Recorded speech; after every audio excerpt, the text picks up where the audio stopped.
Hello students, आज हम कक्षा 11वीं की पाठ्य पुस्तक आरोह का पाठ विदाई संभाषण का भाग 2 शुरू करने वाले हैं।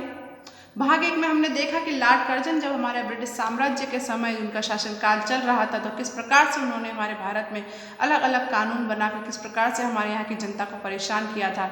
उसके पश्चात भी हमारे यहाँ के लेखक बताते हैं, उनको एक व्यंग्य रूप में ये बता रहे हैं कि फिर भी हमारे यहाँ के लोग आपसे प्रेम करने लगे हैं, आपसे प्रेम करते हैं। और उनके द्वारा किए गए बड़े ही कठोर कानूनों के वर्णन की श्रृंखला में एक जो नाम अभी यहाँ पर हमने पिछले ही भाग में पढ़ा था कि बंगाल विभाजन। तो बंगाल विभाजन जैसा जो उन्होंने कानून बना दिया था, जिसकी वजह से हमारे पूरे देश में त्राही त्राही हो गई थी। आइए देखते हैं, हम आगे इसको पाठ में पढ़ते हैं। तथापि बंग विच्छेद किए बिना घर जाना आपको पसंद नहीं, नादिर से भी बढ़कर आपकी जिद्दी है। क्या समझते हैं कि आपकी जिद्दी से प्रजा के जी में दुख नहीं होता? आप विचारिए तो एक आदमी को आपके कहने पर पद न देने से आप नौकरी छोड़े जाते हैं। मतलब कि आपके कहने पर अगर उस व्यक्ति को वो जो पद देना था वो नहीं मिल रहा था तो आप नौकरी छोड़ने की धमकी देने लगे। ये आपकी जिद है, लेकिन आपकी एक जिद की वजह से यहाँ देखिए प्रजा को कितना दुख हो रहा है, ये आप नहीं समझ रहे हैं क्या? आप विचारिए तो इस देश की प्रजा को भी यदि कहीं जाने की जगह होती तो क्या वह नाराज होकर इस देश को छोड़ न जाती? क्योंकि आप तो पद छोड़कर अपने देश चले जाते नाराज होकर, लेकिन हम नाराज होकर कहाँ जाएं? यहाँ की प्रजा ने आपकी जिद का फल यही देख लिया। उसने देख लिया कि आपकी जिद ने जिस देश की प्रजा को पीड़ित किया है, आपको भी उसने कम पीड़ा न दी, यहाँ तक कि आप स्वयं उसका शिकार हुए। वह सच बात है कि जिस प्रकार से आपने हमारे देश के लोगों को पीड़ा दी है, दुख दिया है, उसी प्रकार की पीड़ा का सामना आपको भी करना पड़ा है। यहाँ तक कि आप स्वयं भी उस पीड़ा का शिकार हुए हैं। यहाँ की प्रजा वह प्रजा है जो आपके दुख और कष्टों की अपेक्षा परिणाम पर अधिक ध्यान रखती है। वह जानती है कि संसार में सब चीज़ों का अंत होता है, दुख का समय भी एक दिन निकल जाएगा। इसी से वे इस दुखों को झेल कर पराधीनता सहकर भी वह जीती रहती है। माय लॉर्ड, इस कृतज्ञता की भूमि की महिमा आपने कुछ न समझी और न यहाँ की दीन प्रजा की श्रद्धा भक्ति अपने साथ ले जा सके। इसका बड़ा दुख है। मतलब कि देखो, आपने ना तो हम तो दुख को सहते गए, हमारे यहाँ की प्रजा तो सहती गई कि दुख के दिन एक दिन निकल जाएंगे, लेकिन आपके मन में जरा भी ऐसी भावना नहीं आई कि आप हमें कृतज्ञ कर सके, हमारी जो भूमि है उसकी महिमा को आप समझ सके और यहाँ की जो दीन प्रजा है उसकी भक्ति को अपने आप साथ में ले जा सके। आप तो उतने लायक भी नहीं रहे, आप तो अपने लिए उतना भी नहीं कर पाए।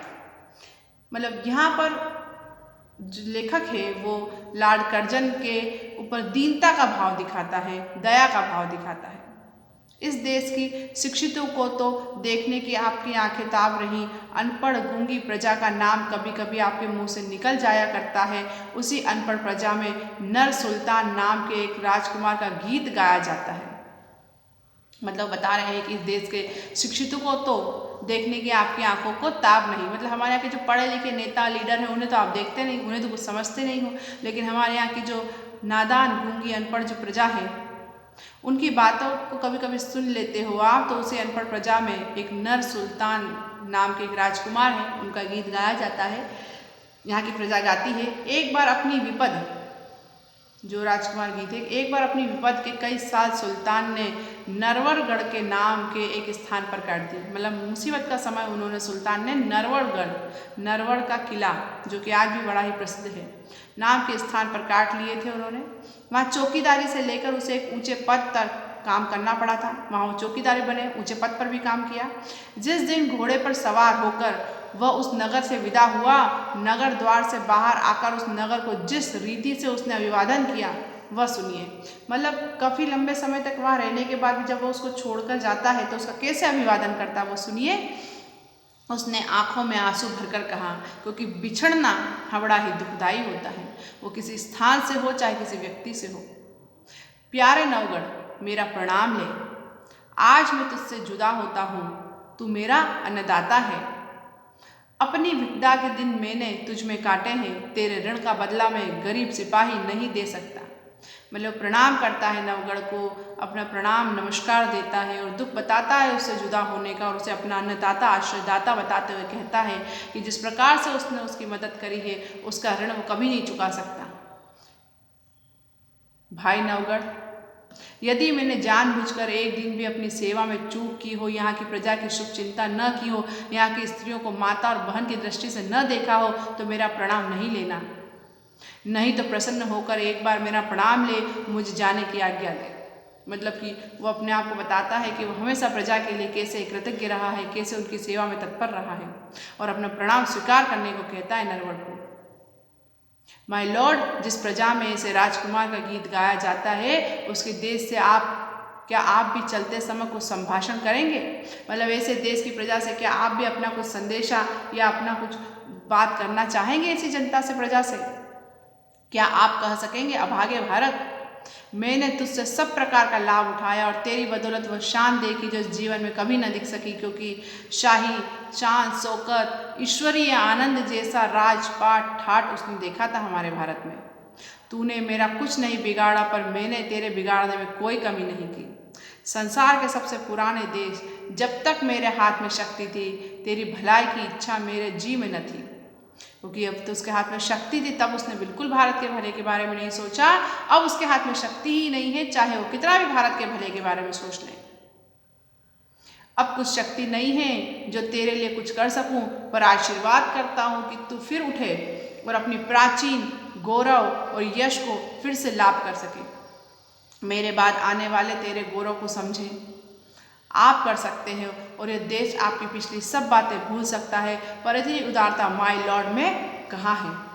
मतलब अंतिम वचन कहते हुए लेखक यहाँ कर्जन से कहते हैं कि तुमने अच्छे कार्य नहीं करे हैं, लेकिन बुरे कार्यों को स्वीकार करो, अपनी भूलों को स्वीकार करो, और भूलों को स्वीकार कर लेना हमारे सामने, और आने वाले भविष्य की हमें शुभेच्छा देना, उसको भी हमारे देश के लोग और हमारी प्रजा बड़े ही सहज भाव से स्वीकार करेंगे और तुम्हें माफ़ कर देंगे, जिससे कि तुम्हें अपने मन पर कोई बोझ लेकर नहीं जाना पड़ेगा।